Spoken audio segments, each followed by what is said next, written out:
السلام علیکم ورحمۃ اللہ وبرکاتہ۔ محترم معزز سامعین کرام، کیسے ہیں آپ؟ امید ہے خیریت سے ہوں گے۔ اللہ پاک آپ کو صحت مند رکھے، آمین ثم آمین۔ تو حضرات، آج ہم جس بیماری پہ بات کریں گے وہ ہے بڑی نامراد بیماری ہے جی، تکلیف دہ بیماری ہے، جوڑوں کا درد۔ جوڑوں میں درد ہوتا ہے، جوڑ سخت ہو جاتے ہیں، تکلیف دہ ہو جاتے ہیں اور سوزشناک ہو جاتے ہیں، بڑی تکلیف ہوتی ہے۔ تو اس کے لیے نسخہ حاضر ہے، بنائیں، استعمال کریں، انشاءاللہ بڑا فائدہ ہوگا۔ اللہ کے کرم سے آپ ٹھیک ہوں گے۔ تو آپ دوائیاں لکھ لیں، منگوائیں، بنائیں اور ان کو استعمال کریں، انشاءاللہ اللہ شفا عطا فرمائے گا۔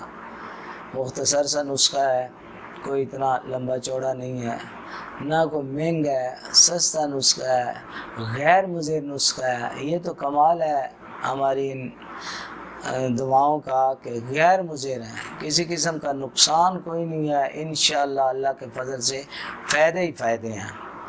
تو یہ دوائیاں جب آپ بنائیں گے، دوائی کھائیں گے، انشاءاللہ جوڑوں کا درد جو ہے بھاگ جائے گا، جہاں سے آیا کہیں وہیں بھاگ جائے گا۔ چھوٹے بڑے ہر قسم کے جوڑوں کا درد جو ہے وہ انشاءاللہ نہیں رہے گا۔ تو نسخہ لکھ لیں۔ اس میں پہلے نمبر پہ ہے اسگند۔ اسگند ناگوری کہتے ہیں، اسگند لکھ لیں، اسگند ناگوری۔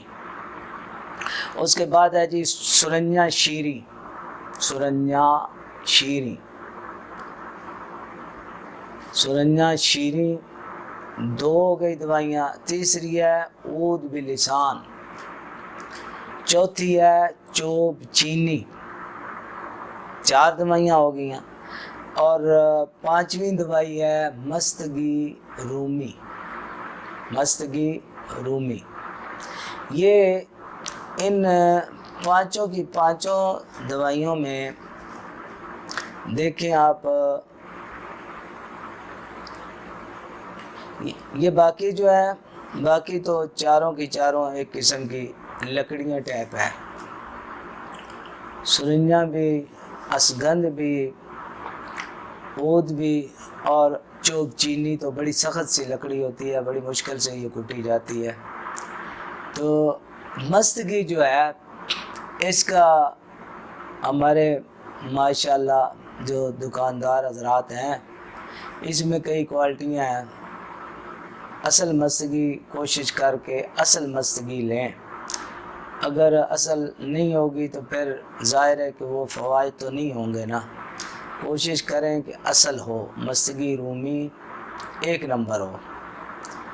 تو فنکار بڑے ہیں جی ہمارے دوائیاں بنانے میں، ایسی کہ یقین کریں ہم خود حیران ہو جاتے ہیں، جن کا کام یہی ہے دن رات دوائیاں لینا، خریدنا، بنانا۔ بعض اوقات ہمیں مشکل پڑ جاتی ہے کہ یہ اصل ہے کہ نقل ہے، اتنی زبردست بنائی ہوتی ہیں چیزیں انہوں نے۔ تو بہرحال کوشش کر کے یہ مستگی بھی جو ہے ایک نمبر لیں۔ ان دواؤں کو کوٹ چھان کے باریک کر کے تو یہ آپ نے لینا ہے جی آدھی چمچ، صبح شام لیں آدھی چمچ۔ کھانے کے بعد آپ نے دوائی لینی ہے، آدھی چمچ لیں۔ انشاءاللہ العزیز اللہ پاک کرم فرمائے گا، یہ آپ کی جو دردیں ہیں دم دبا کے بھاگ جائیں گی، جدھر سے آئی تھی ادھر جائیں گی۔ آپ بے فکر ہو کے دوائی بنائیں، استعمال کرائیں، کسی قسم کو آپ کو تکلیف نہیں دے گی، دوائی فائدہ ہی دے گی انشاءاللہ اللہ کے فضل سے۔ تو آپ اس دوائی کو بنائیں اور کھائیں، ضرور بنائیں اور کھائیں، انشاءاللہ یہ دردوں سے جان چھڑائیں۔ بڑے بڑے دردوں والے جو ہیں نا، وہ یہ کھا کے ٹھیک ہو چکے ہیں، آپ بھی انشاءاللہ ٹھیک ہوں گے۔ ضرور بنائیں اس دوائی کو اور مجھے اجازت دیں۔ اللہ حافظ۔